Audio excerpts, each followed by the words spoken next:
Coucou, c'est Kat Essence, bienvenue sur ma chaîne. Aujourd'hui je vais vous présenter quelque chose que je n'ai pas eu l'occasion de vous montrer. Ce sont mes indispensables produits cosmétiques. Alors en indispensable, il vous faut une balance à graduation 0,01 de précision. C'est très important dans le cosmétique maison, que ce soit pour les produits ménagers ou pour le maquillage, les savons. Ensuite, on va avoir besoin donc de cire de riz. Enfin, on va pas forcément avoir besoin de cire de riz, mais on va forcément avoir besoin de cire. Moi, j'ai opté pour une végétale. J'ai pris la cire de riz. On va avoir besoin de protéines de riz. C'est hyper intéressant pour justement avoir ce côté hydratation. Et on a aussi la glycérine végétale qui protège. Donc moi, ces deux-là, je les utilise que ce soit pour les shampoings que pour mes couleurs végétaux. Voilà, à l'époque, cet été, j'avais fait un henné couleur violet et enfin un reflet violet du moins, parce qu'il faut pas se leurrer, hein, les colorations végétales ne donnent que des reflets. Pour avoir une vraie couleur, faut vraiment y aller en intensité de coloration. Et donc voilà, je les trouve super intéressants et super utiles. Ensuite, on a besoin de beurre végétaux. Alors, j'ai une préférence pour le beurre de mangue, que je ne connaissais pas. Mais sinon, traditionnellement, le beurre de karité aussi. Moi, je dis, donc le mangue, j'utilise pour le cosmétique. Et le karité, j'aime bien aussi en mettre sur mes mains et un peu mon visage. Et j'avais acheté en surplus donc le beurre de cacao blanc. Mais bon, on n'a absolument pas grande utilité. Enfin, c'est pas indispensable. On a besoin de vitamine E, conservateur, donc naturel. Je trouve que l'essentiel de thé tree est très intéressante parce qu'elle a un large spectre antibactérien. Et je trouve que elle peut être très utile dans certaines des recettes. Les huiles végétaux, donc l'huile de jojoba, parce que l'huile de jojoba, c'est celle qui se rapproche le plus du pH de la peau. Et l'huile de ricin, que moi j'ai en indispensable besoin pour faire mon mascara maison. Voilà. Ensuite, on a le coco silicone qui aide à avoir un beau toucher et qui sent juste divinement bon. Et les mascaras huileux, donc j'en ai pris 2, vous voyez, hein, pas besoin d'une grande quantité parce que tout ce que je vous montre là, en fait, c'est pour en faire plusieurs. Hein. Quand je dis plusieurs, c'est plusieurs, hein. C'est pas 1, 2, 3, c'est beaucoup plus. Donc carottes et calendula j'ai pris. Donc calendula pour mes enfants et carottes pour moi, niveau teint et tout, j'ai appris que c'était pas mal. Et ensuite on a donc les fragrances. Je vais vous dire, hein, on a besoin que d'une seule fragrance, mais bon, laquelle sent le mieux, on sait jamais. Donc du coup, bah, je me suis laissée embobiner, j'en ai acheté plusieurs. Moi, qui suis dans une démarche minimaliste, bah, je me suis fait un peu avoir, mais bon. Coco Sun qui sent, je vous laisse deviner la coco. La fleur de coton que j'aime bien mettre dans ma lessive maison. Et la douceur d'ange qui sent aussi très très bon. Ensuite, on a des extraits qui peuvent être tout simplement naturels. Hein. Donc, fruits de la passion et mangue. Moi, je vous les conseille fortement. Ils sont juste divinement bons. Et avoir cette odeur-là dans son shampoing, c'est juste une bombe, quoi.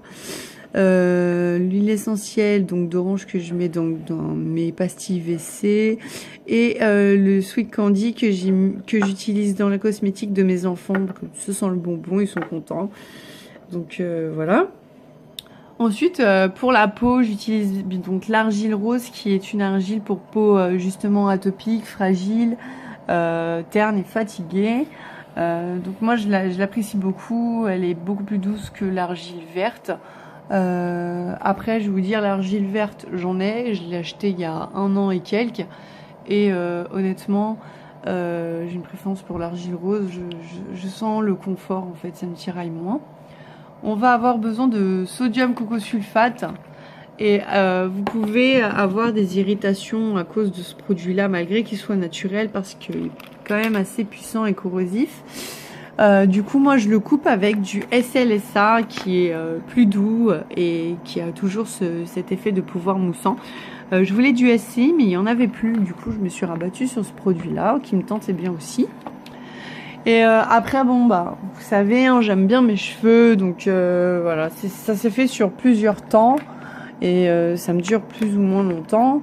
Vous savez que j'ai souffert donc de pelade qui m'a coûté donc plusieurs trous sur ma tête, je dirais une dizaine de trous avant et après ma grossesse. Ma première, ma deuxième, je n'ai rien eu. Je ne sais pas pourquoi, ne me demandez pas. Du coup, j'avais investi un petit peu dans des poudres naturelles. Donc à l'époque, la poudre de shikakai et la poudre d'ortie qui nettoie. Donc c'était un shampoing naturel pour la poudre de shikakai et la poudre d'ortie permettait de purifier et de fortifier le cuir chevelu. Donc j'ai fait une cure avec ça.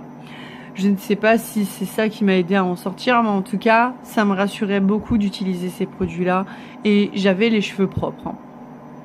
Après, l'inconvénient du shikakai, c'est que ça fait des espèces de granules. C'est pas vraiment fin. Il y a des espèces de granules qui font qu'on a l'impression d'avoir un gommage sur le cuir chevelu. Mais ça peut être intéressant comme ça peut être désagréable en fait. Et j'ai acheté dernièrement donc la poudre de Brahmi qui est très intéressante aussi dans les colorations végétales, qui permet de fortifier et de purifier également, mais c'est une autre extrait de plante. Du coup en fait quand je fais une coloration, je mets la poudre de Brahmi et la poudre d'ortie dans mon henné. Comme ça je sais que mes cheveux sont propres, ils sont régénérés, ils sont doux. Et voilà. Ensuite, on a le Rassoul, qui est une nouvelle découverte, et je vous le mets dans mon top numéro 1. Ok, ça sent rien du tout, mais j'ai envie de vous dire que ça vous rend la peau, mais ultra douce. Donc, c'est un produit que j'aurai toujours. On peut faire les cheveux et le corps avec. Et franchement, j'ai jamais eu la peau aussi douce depuis que je me lave le corps avec. Donc c'est vrai que je suis une fille, j'aime bien quand ça sent bon et tout. Donc j'ai l'intention de vous présenter incessamment sous peu une recette avec le Rassoul en guise de shampoing, mais aussi de savon pour le corps. Donc voilà, c'est un très très gros coup de cœur. Je voulais aussi vous montrer en indispensable 2 bouquins qui sont des bouquins que j'apprécie particulièrement parce qu'ils ne demandent pas énormément de produits. Vous pouvez vous en sortir avec la somme de 150 €. Mais attention, 150 €, vous faites shampoing, savon, cosmétique, en termes de crème hydratante, crème démaquillante, déodorant, enfin voilà, tout ça sans produits chimiques, naturels. Mais en plus de ça, je vais vous rajouter un argument, c'est que ces recettes-là, vous pourrez les réaliser plusieurs fois et que si on réfléchit bien, le budget qu'on va mettre là, ça va être plus abordable que si on l'achetait directement en fait. Et c'est là tout l'intérêt de faire son cosmétique maison. Alors certes, vous pouvez le voir, ça me demande un petit stock, mais il n'est pas si énorme que ça par rapport à l'étendue de ce qu'on peut réaliser. Donc honnêtement, il coûte 9,95 € chacun. Vous faites votre dentifrice. Les images, c'est super bien illustré. Vous avez des crèmes de bain, des barres. Vous avez trop de trucs. Je vous ai pas montré, mais oui, il faut également le Melt & Pour. Le Melt & Pour, c'est un savon. Comme on dit Melt & Pour, c'est fondre et réutiliser à sa guise.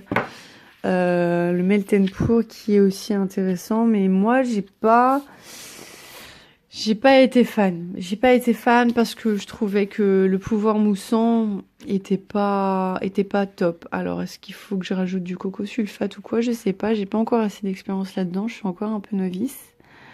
Et voilà, franchement, c'est des produits qui sont naturels. Et oui, ce que je vais vous rajouter dans la liste des ingrédients indispensables, ça va être l'huile de coco, les amis. Forcément, cosmétique à l'huile de coco. Donc voilà, j'ai un autre livre à vous montrer. C'est un livre d'Aromazone, donc 100 recettes cosmétiques maison. Lui, il n'a pas du tout répondu à mes attentes. Il est magnifique, il est beau, les recettes donnent grave envie, mais il demande un stock, il demande des achats de produits. Donc ça va pas du tout par rapport à ma demande et mes démarches. Ça ne correspond pas.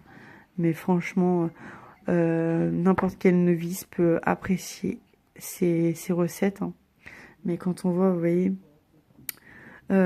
tension active, sucre, tout ça, j'ai pas, barbasu. Enfin, à chaque fois, c'est un produit différent, quoi. Donc, l'huile de riz sans sulfate et macérat à l'huile de vanille. Enfin, voilà, c'est vachement précis. Après, oui, on peut adapter avec d'autres macérats huileux, ou enfin, voilà. Mais ça demande quand même pas mal de produits, je trouve. Et du coup, après, ça demande plus de stockage. Donc voilà, je vous ai présenté mes indispensables. J'espère que ce tuto vous aura plu. Je vous fais plein de gros bisous. Ciao!